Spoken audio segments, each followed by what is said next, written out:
Hello and welcome back to Talking Insights, the podcast series from Esomar. I'm your host, Shrika Govindaraju, and throughout this series we're taking a closer look at the key topics of today, taking a step beyond the world of research and insights to tackle the big questions of our time. Our sector deals with understanding and predicting the world that we live in, so let's look beyond the numbers and dive into the most important conversations of today that will shape our tomorrow.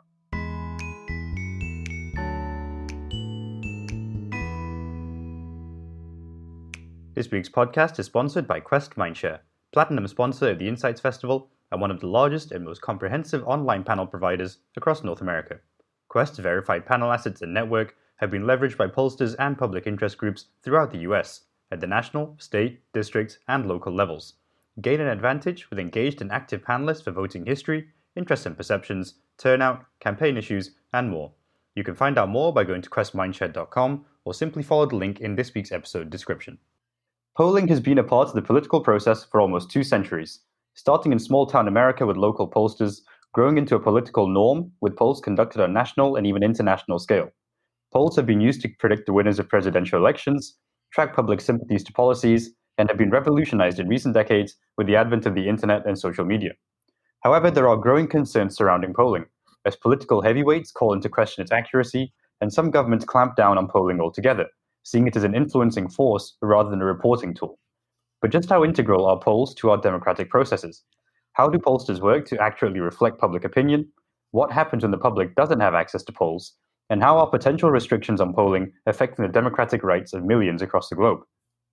Joining me today to explore this topic is a veteran of the field, Kathy Frankovich, who I've had the privilege of working with before as part of Esomar's Professional Standards Committee. Kathy was Director of Surveys for CBS News for over 30 years, and has since consulted for Pew Research Center, Harvard University, and writes weekly analysis of polling results of The Economist YouGov polls.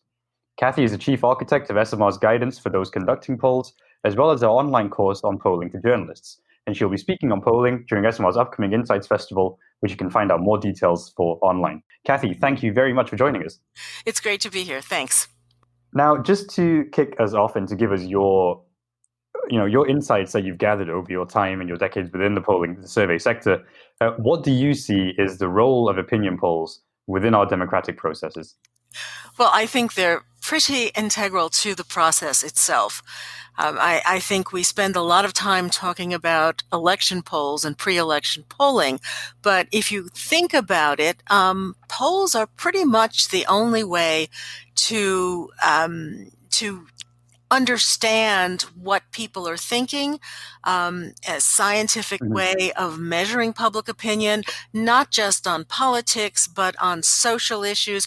And it's really a way of establishing the public as a force to be reckoned with in the political system. They are also very much part of the news media these days, and that's probably almost always been the case. They've been used in different ways. They've been used as newspapers at the turn of the last century were taking man-in-the-street interviews and using them as a way of trying to increase interest in the news, in the news media. Newspapers and television stations since the 1960s have been taking public opinion polls and reporting them. And, in a way, their reporting of public opinion polls is something that is good for the public. You're able to see yourself in the results. You can disagree with them. You could say, I don't agree with that. I take a different position. But you can visualize yourself in the overall democracy. And there's really no other way of doing that. I know a lot of people would like to think that, there are other ways, but this is this is really the way it happens nowadays and has happened for a long time. It's really a form of directly representing the views of the public. You're right. It's the only way of representing the views of the public scientifically and accurately, given the nature of what a public opinion poll is. It's a scientific measure of opinion.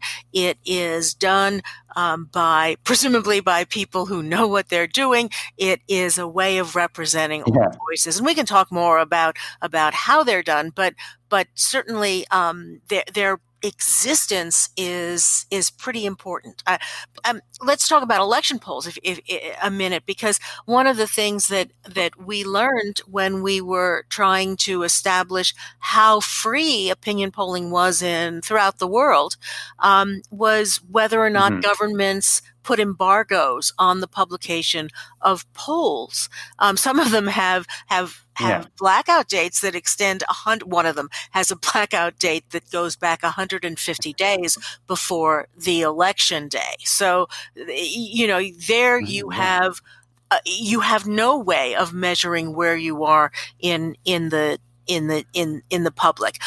One thing that we learn is that people do use opinion polls. They use them to help them decide how to vote, particularly in multi-party systems, where there's a strategic component to voting. A strategic component because you're dealing with many parties, and do you want to waste your vote or use your vote to support a very minor party, or are you more concerned about who's finishing first, who's finishing second? So, I do argue, and I do really believe that there's a role for opinion, despite the attacks that have been made on polling throughout the years, throughout the decades. We'll come back to those later, because I think recently, and given that it is in the US where you're based, it is an election year, so polling has become this hugely important headline issue. But just to go back to what you mentioned before there about the turn of the century, how newspapers use polls. Well, how have you seen the polling process change and evolve over the course of your time in the research sector, your time with CBS? Because technology changed a lot over the time, the political landscape changed a lot of the time. What changes did you see over your time in the industry? Well, when I first went to work for CBS News, public opinion polls were migrating in the United States from being done in person to being done by telephone. Which was a giant leap forward, because it was possible to draw a random sample and a representative sample of all telephone numbers in the United States. You could guarantee, by using something called random digit dialing, you could guarantee that the people you spoke to in total represented the entire country. It was also a time when there were high response rates, when people seemed quite excited to talk about politics with news media, because a lot of polls then were being done by news media, and so it was almost as if it was a golden age of political polling. A lot's changed since then. The growth of mobile phones meant it just made it a little harder to accurately represent the public. It's kind of lowered response rate. People seemed less interested in talking. So that's a problem that one had to confront. Restrictions on rules about dialing that are different country to country, but also made it more difficult and more expensive to do polling. And then, of course, you have the shift that took place. It's taken place, I guess, in the last decade, or maybe a little more than a decade, of a lot of people moving to online surveys to try and avoid the low response rate and the problems with telephone surveys. But that raises a completely different question. You're no longer going out and finding a representative sample of the public. You're hoping that a representative sample of the public comes to you by opting into the process, and then weighting the answers you do get from your sample to represent the public. So it's a more, for the pollster, I would say it's more hands-on, it's more detailed oriented, it is harder, it's not as straightforward as the process was, say, 30 years ago. But the interesting thing is that even in all of this, over the last 50, 60, 70 years, pre-election polling has actually hasn't become less accurate. And in fact, there's evidence that it may have become more accurate. And this is not just in the United States, it's throughout the world. So, people struggle with the the difficulties. Difficulties always emerge, but they seem to be most of the time working their way through it and developing procedures that give you a good representation of the public.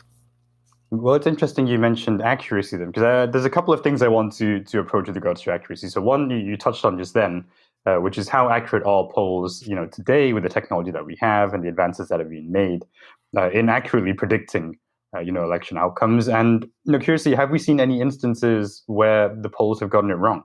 Have Well, you come across any yeah. instances where the polls seem to be pointing in one direction and the results completely surprises the other way? Well, Shrikar, I think there are two very big examples of things that were Hmm. perceived as gigantic errors in recent years for the pollsters. The 2015 election in the UK and, of course, the 2016 election in the United States. What's interesting about both of these Hmm. is that what the pollsters were examining, which was the national share of the vote, they didn't do badly at all. And certainly in the United States, the average prediction of polls before the 2016 election was that Hillary Clinton had about a 3-point edge over Donald Trump.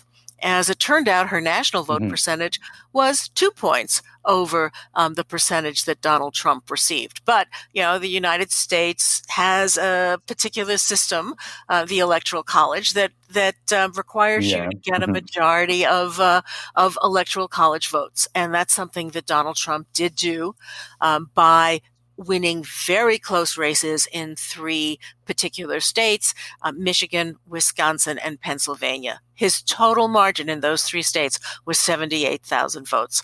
So, that's the American system. That's how it works. Now, what was wrong with what the pollsters Yeah. did? What the pollsters did is what they've always done: focus on the national popular vote when it was an election determined by what happens in particular states. And Hmm. this is something that you can fix. You fix by focusing more on states in the next election. And frankly, that's a lot of what pollsters are doing. CNN, CBS News, NBC, the Wall Street Journal are not just doing national surveys, but they're also doing surveys in the states that they perceive as being up for grabs. Not necessarily Democratic, not necessarily Republican, but those that could go either way. So you're seeing more of that. State pollsters, people who work only in a state, have actually improved their methodology and their weighting procedures. So their errors, which some of them had in 2016, we shouldn't see them anymore in 2020. I've always said Hmm. that when there's a mistake, it's actually a mechanism to improve what you do, and it's happened after every big so-called polling mistake. It happened in the UK after the 2015 problem. There have been changes in who you try to interview, more focus on older voters than before. And I would say older, I don't mean just 65 plus senior citizens, but I mean the older part of that group of voters. And Hmm. so you learn and hopefully you do it better. And even after a perceived error, I know that everybody is still looking at the polls in the next election, and a lot of people who may have complained the loudest about what went wrong the last time are the ones paying the most attention to what the Hmm. polls say. I don't think we can help ourselves. We like numbers. We don't love numbers, but we do like numbers, and we're all very curious, and we all want to know what's going to happen. Which is something that we have to guard against. And if you tell people, if people Yeah. pay attention to the numbers and believe them, this is still a poll. This is still something that's subject to error. This is still something that's only an estimate, and it's an estimate of what happened what is happening now, not necessarily what's going to happen 3 months from now, or even 2 weeks from now. Many elections have seen people change their mind and move in the last week of a campaign, in the last few days of a campaign, and sometimes even on election day. I want to come back to that absolutely, because I think that's one of the things that I find most interesting about polling is that, as you said, in the start, it is that way of establishing what is the public view, but the public can be fickle. They can change their minds on a whim based on a single news story. Right. But just to touch back on what you said before about how methodologies have changed since these perceived errors that the pollsters committed back in 2016, 2015. And I think, to me, that speaks to what you mentioned as the scientific nature of polling, as something that is rooted in science and something that does aim to be scientifically accurate. Now, with that in mind, what do you think? Are there some core rules of what you'd consider to be well-designed or a well-crafted poll? What would you look for as the hallmarks of something that is going to give you scientifically based and accurate, verifiable results? I think you're talking now about what people should be looking for in polls, not necessarily what I'm looking for. Yeah. But what you should look at a poll when somebody reports that a candidate is ahead by 5 percentage points. An everyday Joe like me reading the newspaper, not an expert. Well, you shouldn't glom onto the numbers and say this is the way it is, and you shouldn't believe that this is an exact prediction. Surveys come, but you should be looking for when the survey was done, who conducted it, whether you know of any bias in who conducted it or paid for it, what questions were asked, how was it conducted? Was it done by telephone? Was it done in person? Was it done online? Is it fair to judge this poll as a good sample of the public, as a representative sample of the public? So, what do you know about the composition of it? And then you judge the questions. Were the questions fair and unbiased? Now, asking people how they would vote is pretty easy to do in an unbiased way. It's usually comes as, if the election were being held today, would you vote for X or would you vote for Y? And first of all, you've probably asked people if they are eligible to vote or registered to vote, and if they intend to vote. So you've gotten these 3 little pieces of information that you can look at. Well, most of those questions are easy to write in an unbiased way. It's when you get into issue areas where, if you see a poll result that says X percent of Americans, or here's something that just came out, a poll that said that Americans were asked if the death toll from the coronavirus in the United States is acceptable or unacceptable. And there were, actually a majority of Republicans said it was acceptable. Now, does that mean that they believe that 170,000 deaths is acceptable? Well, what you would want to know is how many people they believe have died in the United States from the coronavirus. And it does appear from some polling that we've conducted that many Republicans believe that the death toll that's being reported is an overestimate. So many of them, some of them, I won't say many, but a number of them will say that by the end of the year, there'll be fewer than 100,000 deaths in the United States. Now, the U.S. has already had 170,000 deaths. So clearly, by the end of the year, the death toll is not going to be under 100,000.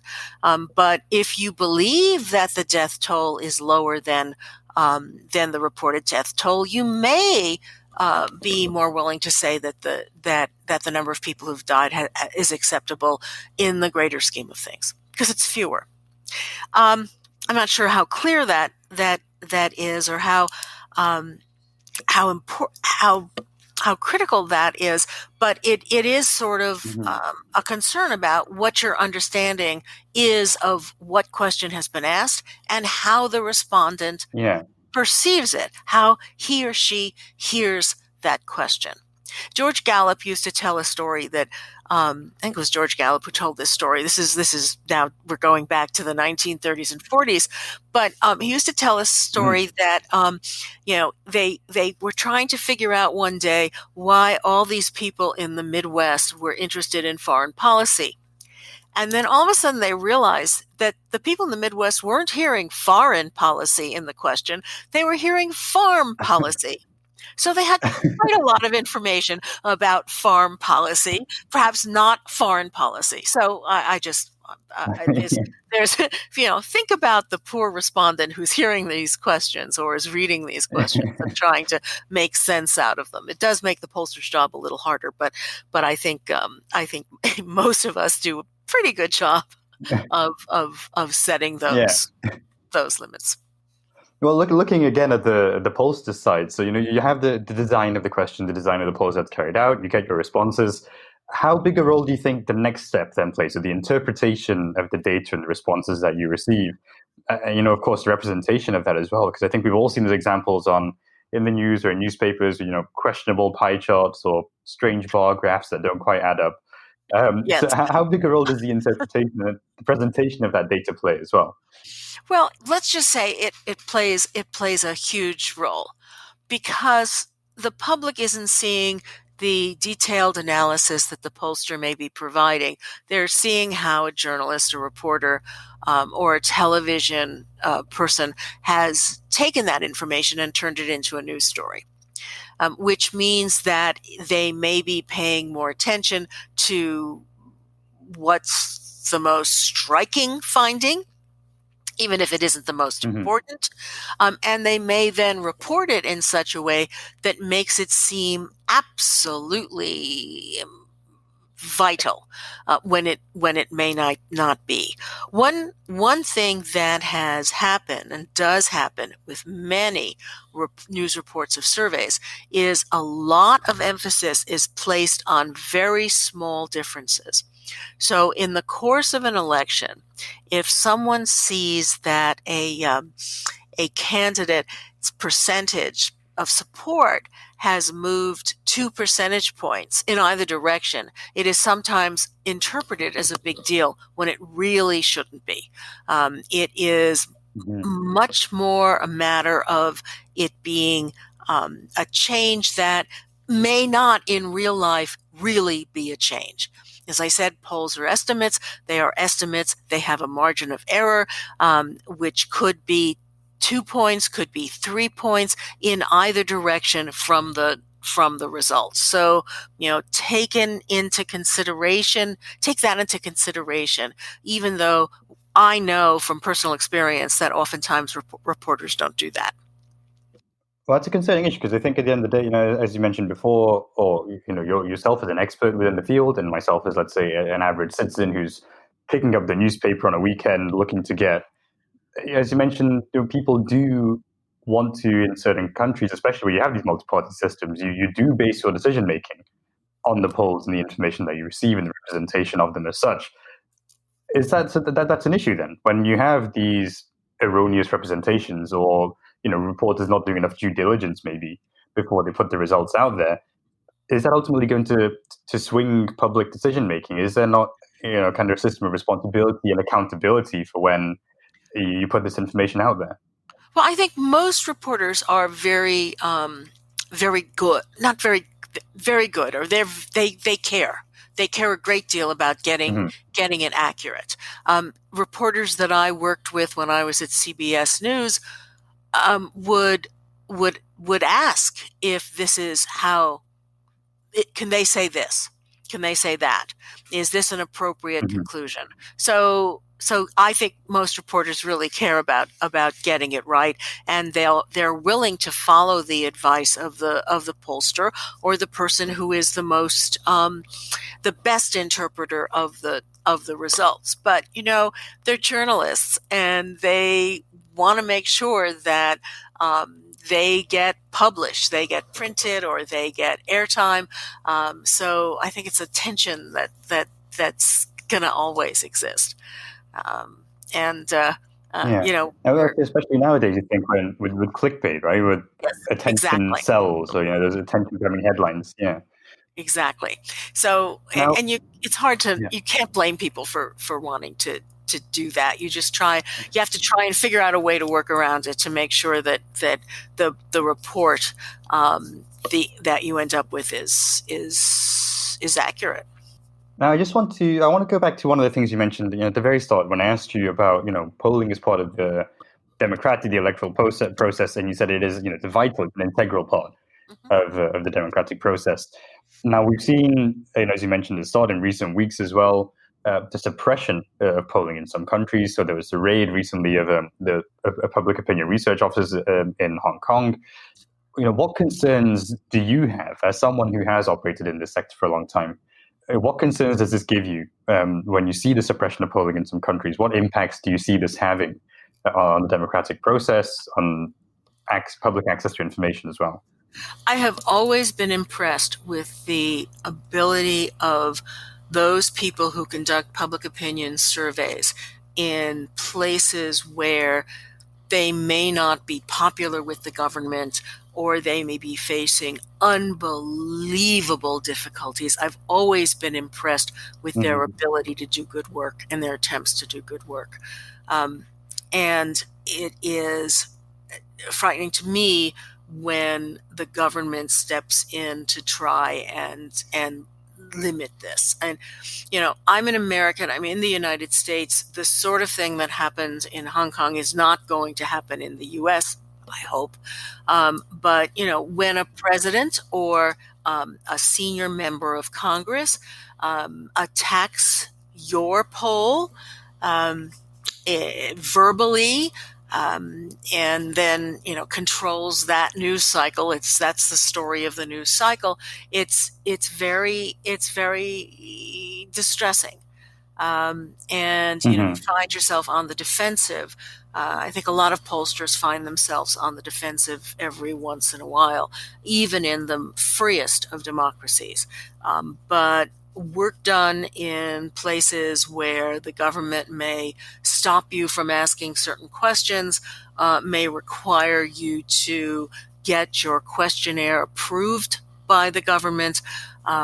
It's ever so much harder to do that. I did I did a study in Myanmar a few years ago, Mm-hmm. actually before the election, that brought um, Aung San Suu Kyi's party to power. Um, I went around to see. I was asked to see if it were possible to conduct public opinion polls in a country that had been oppressed for decades, and I Mm-hmm. was pleasantly surprised by people who were attempting to do surveys, with the help sometimes of people from Europe and the United States in methodology, and doing it in a country where vast swaths of the territory didn't have any internet capacity. So you're Mm-hmm. doing this in the way you might have done this in the 1930s, of doing this on foot and bringing questionnaires back. And you're doing it sometimes in places where the local village leader wants to see the questionnaire before he allows you to go into the field to interview people. It can be very difficult, but people see the importance of this, and so they conduct polls, and the public participates in them. So I mean, that's the closest a lot of places are going to get to actual democracy.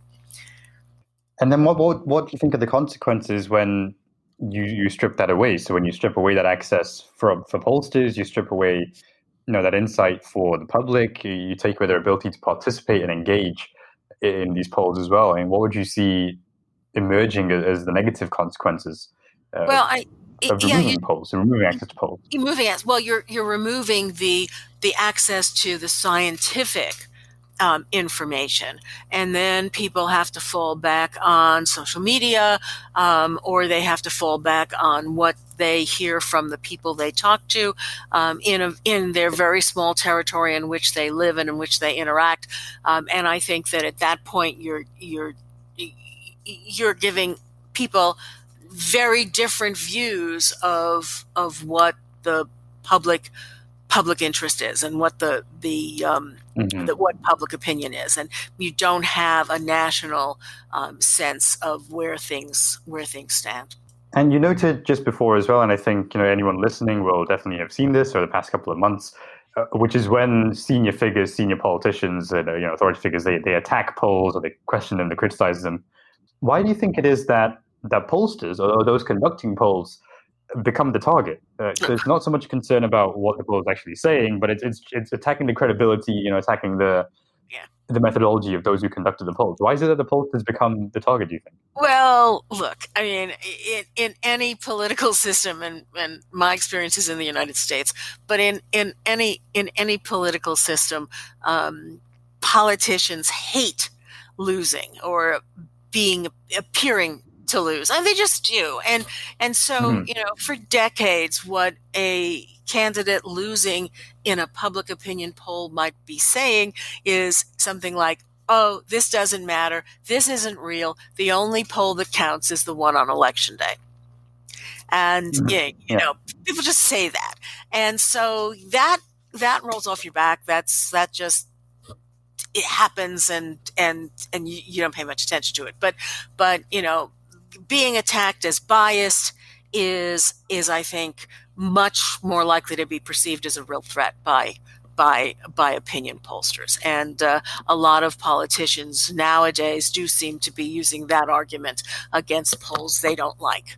Of course, the next day, if there's a poll that's favorable towards them, they're going to love polls again. So you have to learn to expect that.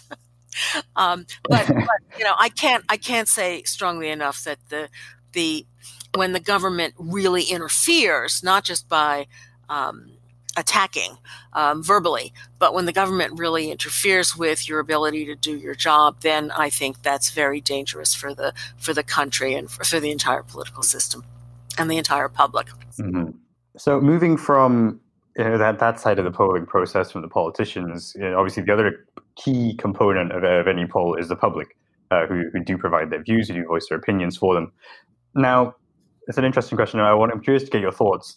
Do you think polls simply, reflect the view of the public and public decision making, or do you think they also influence the decision making? And can you kind of quantify the two sides? Is it kind of a circle? Do they just roll into each other? From your experience, how do you perceive it? Do you think polls have more of an influence, or are they more of just a reporting tool? Well, I like to think that they're a reporting tool, but they're a reporting tool about the questions that have been asked. So, in a way, pollsters have a potential for a lot of influence because they're the ones writing the questions. They're the ones asking the questions. If they don't ask about a subject, there's no public opinion on it. If they ask only about particular aspects of an issue, there's no public opinion on the other side of it. So, they perform the function. They have to perform it well, and they have to be thoughtful about how they pursue it. And they may influence the public by choosing the areas that are asked about. I mean, there's a belief that, and this is where they work in concert with news organizations. News and polling help set the agenda by determining and deciding what matters most. And so questions are going to be about things that pollsters believe are the important issues facing the country. And then they're going to ask questions about them and get results about that. And that's going to be reflected again in the news coverage of that poll. So, in that way, the direction and of the issues that are focused on are clearly polling in conjunction with the news media is in a way determinative of that. But it remains the only way to get out opinion on any issue. A really good measure of overall opinion on that. And also, not just overall opinion, but how various groups appear to be in relationship to each other. What's the difference between young and old on questions about social welfare?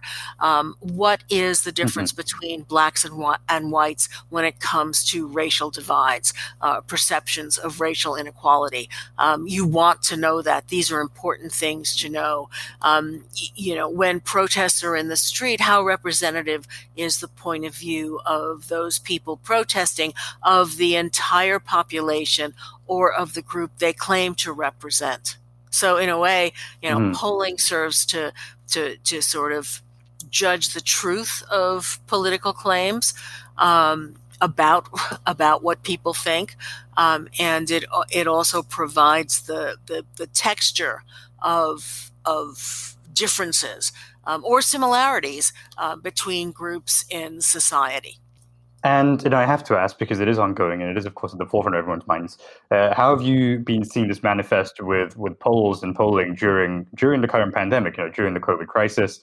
I remember just yesterday I was watching the news, and there's this perception when we look at the U.S. from the outside that it's the Democrats that support masks and the Republicans generally don't support wearing masks. And there was the results of a poll, and actually the difference between them was only about 6 or 7%. In terms of support for wearing masks. So how have you seen polling kind of evolve and, represent views during the COVID crisis?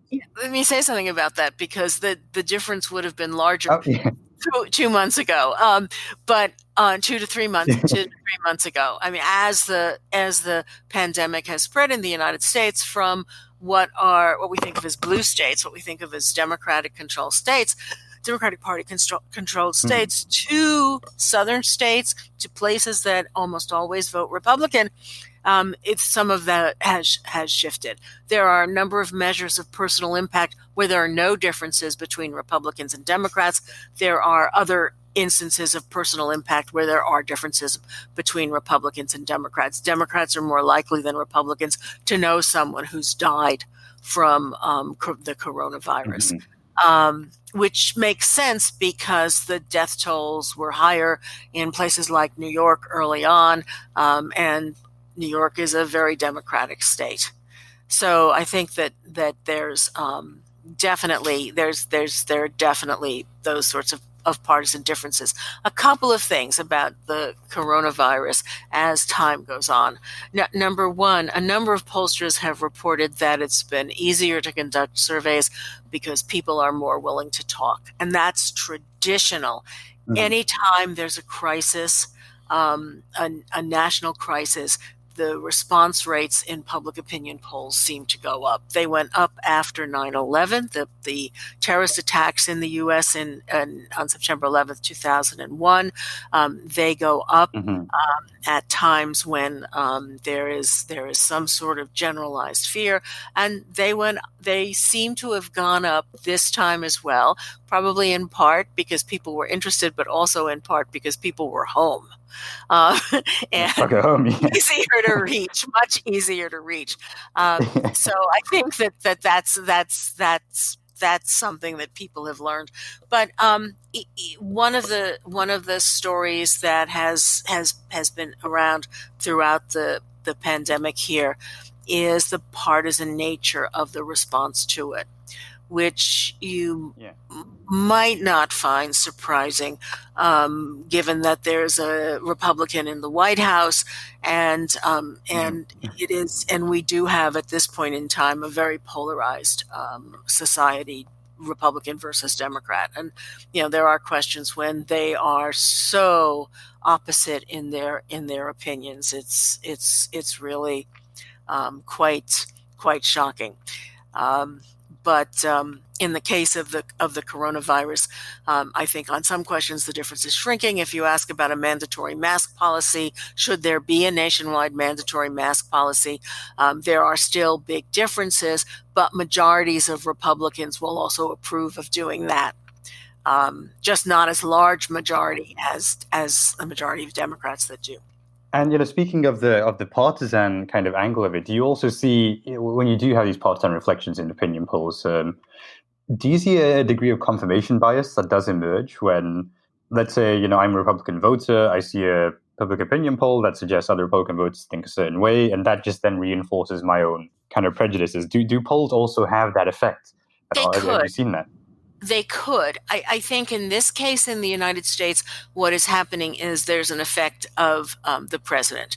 And the partisan image of Donald Trump is so different, Democrats and Republicans. I mean, you have, more than half of Democrats will say they oppose everything he does, and big, Yeah. big everything. It almost goes without saying to them. But his approval rating among Democrats is probably shrinks to single digits sometimes. I don't have the numbers in front of me, so I can't verify that. But while Republicans, 90% We of can reasonably Republicans, assume. but 90% of Republicans will approve of how he's doing his job. Consequently, when it comes to an issue on which the president has expressed an opinion, what's happening is not that people are responding to poll results, but they're responding to him. And Republicans move towards his position. Democrats move away from his position. And it's sort of like, it's people are educated by what they read and see, what they see politicians saying and doing in Washington. And this president in particular is very good at getting his message across to his supporters. And his supporters are very good at following it. Staying on the theme of the current occupant of the White House, and also looking at polls as well. Moving beyond COVID, in November, you do have, of course, the U.S. presidential election is coming up. We're going to see, one can assume an increase in the number of polls and the amount of information fact-finding that's going on in the run-up over the next few months. How much attention should voters in the U.S. and also voters during any election in any country, how much attention should they really be paying to opinion polls? How much credence do you give, let's say, as a voter in the U.S., to the opinion polls that you see coming via the news media? Well, I tend to think they're pretty good. So I do give credence to them. But I think that voters use them as guides. They think about them. But it is. Remember, they're not looking at the numbers the way the pollster is looking at them. They're looking at the numbers as interpreted by the press, the media, as interpreted by their friends, as interpreted by political leaders, including the president. So, their perceptions we may not be able to say you should be believing this. One of the things that's happened in the last decade or so is that we've had growth in the number of people who are aggregators, polling aggregators. They basically don't conduct surveys themselves, but what they do is they take the results that have been published and they create an algorithm of aggregating all of them and coming up with a conclusion about the average poll, but also interpreting it to provide a probability of what's going to happen in the election. And many of them, I think a lot of the public pay attention to that. But it may have led some people astray in 2016 to in believing that there was practically no way for Hillary Clinton to lose the election in 2016 because people were providing probabilities that ranged from a 70% probability of a Clinton victory to, I think, one of them had it at 98%.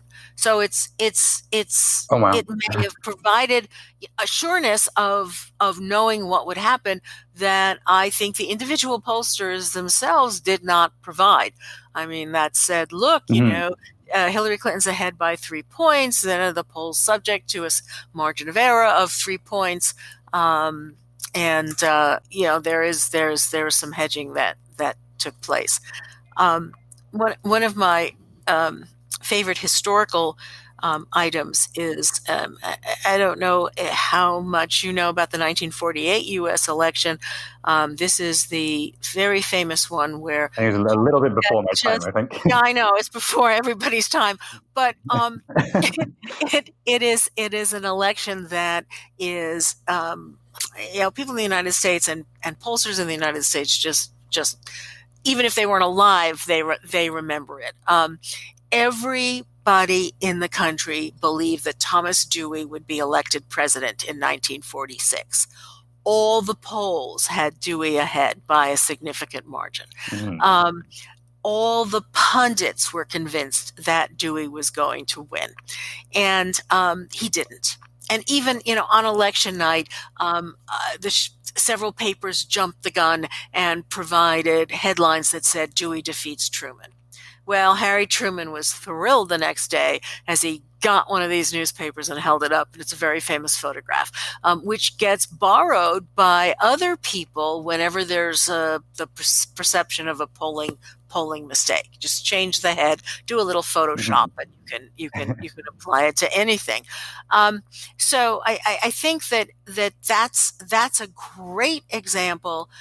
Because you had stories in Life magazine with a picture of Thomas Dewey, and this is like a week and a half before the election. Our next president, Thomas Dewey, goes and looks at a factory somewhere.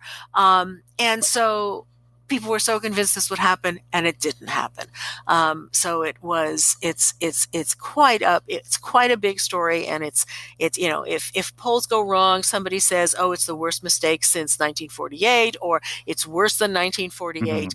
And I'm sure these kinds of stories exist in every country about some historical event that matters to individuals in different places. That was a real tangent, wasn't it? Anyway. No, that's all. It's got me thinking as well. Just speaking of when you said other countries, I mean, my mind goes to, of course, 2016 and the Brexit referendum. Yes, Brexit, of or course. The EU independence referendum, technically Yes. called, of course, in the UK. I was part of course, the kind of youth voting demographic, so you're kind of 18 to 24s. And I was really thinking of it then, as you mentioned. We see these things in the news. It seems Remain is basically a shoo-in. To get the vote, everything's fine. And I wonder how many other people of my age group, or even other grade groups as well, were didn't vote. Convinced that they did not have to go out and vote. Yeah, absolutely. Didn't vote. Right. No, that played. There was definitely that in the UK then, and the next presidential election after 1948, 1952, Dwight Eisenhower won, and you read the news stories about it. It was like everybody was hedging their bets. Everybody was saying, "Oh, this isn't really a big margin," and of course, and he won by quite a lot. But it was just, you learn from the last mistake. You don't want to dwell on it. Usually there's some sort of study that's done, a committee that writes a report about what went wrong, and it's always very helpful. You change things and you move on. So I guess that should mean that the polls here in the U.S. in 2020 should be just fine, and we'll have excellent state polls, and we'll know what's going to happen in the Electoral College a week before. No, and then something will happen, and then voters will change. I mean, but I'm sorry, it's you do have shifts that take place. They may be shifts of opinion, or they may be, as you suggested, shifts in willingness or likelihood of going to the polls. And that makes a difference. Or decisions to go to the polls by other groups of people. And that also brings back to another thing you mentioned before, which is this concept of interpretation. So when you said, there is a poll that's conducted, objectively, scientifically, but when we as the public then consume the results of that poll, it's through the interpretation of either a news media outlet, which may have its own bias, or a newspaper, or our friends. Can you ever, when you look at polling as a scientific process, is there any way that members of the public like us could ever remove that lens of interpretation, that kind of filter of interpretation that gets between us and the kind of core raw information that the pollsters are collecting? I will say that people have become a whole lot more transparent about their data. Many survey organizations publish online, and the web's been helpful for this because you're not limited to the size of a newspaper or a half-hour television broadcast. But they put tables up online, not just results, not just analysis, but hey, here are our cross tabulations. So you can look at every question by men, by women, by age groups, by income groups, by education groups, by racial groups, by partisan beliefs. And, you can look at that yourself and draw your own conclusions. Now you have to be willing to spend the time, and you may have to be willing to learn a little more than what you already know about reading tables. But if you do, you can have this in a pretty unfiltered way. And I think that leads nicely into the next question I want to ask, which is, we touched on this previously, which is what should people be looking out for when it comes to polling as we run up to elections in a great many countries around the world. I think, Nigeria, of course, the US, you have India has elections, Sri Lanka recently had elections, Indonesia. 2020 is a big year as far as elections go. What should the voting public be mindful of? What should they be looking for? And what should they be scrutinizing as they run up to make these key decisions? I would scrutinize.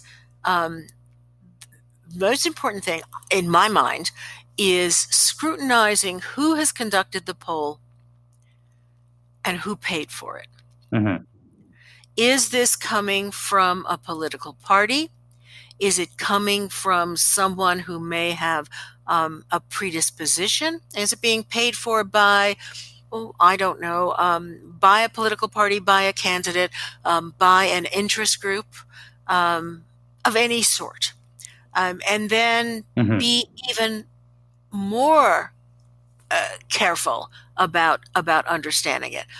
There are throughout the world an enormous number of excellent research organizations that know how to do research work and do it well. That's probably, if you see something from them, you should be willing to accept that this at least has been done as they say it has been done. Use your own judgment when you look at the questions that have been asked. Find out when the survey was conducted, whether or not it is representative. It can be judged as representative. That's how it was conducted. And has anything happened since the poll was conducted that could change opinion?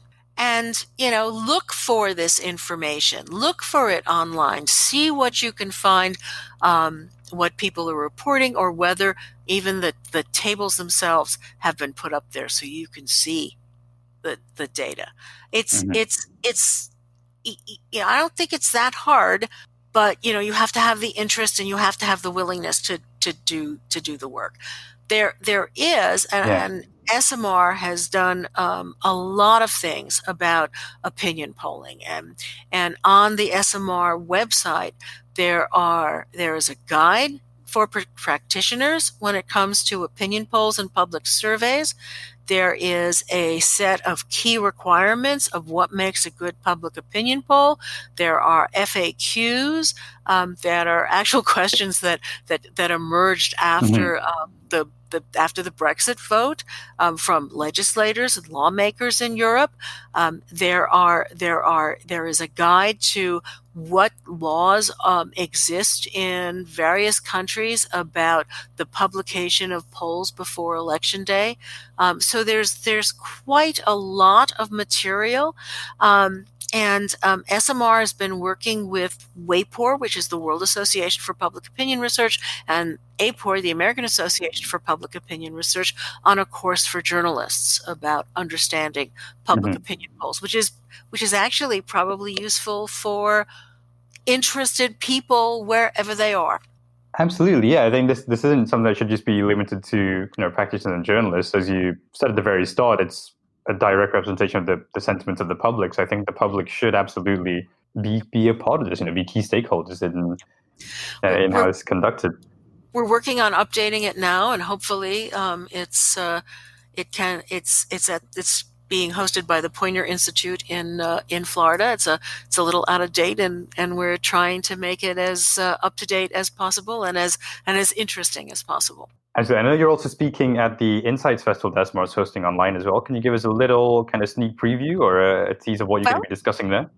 I'm it's a one of these fringe sessions. It's a half hour, which is a nice length of time. It's going to be in the European Hmm. evening, 7 o'clock, um, and I'm going to be joined by Ben Page of the UK, and I believe the two of us will be able to talk about issues surrounding public opinion polling in our respective countries.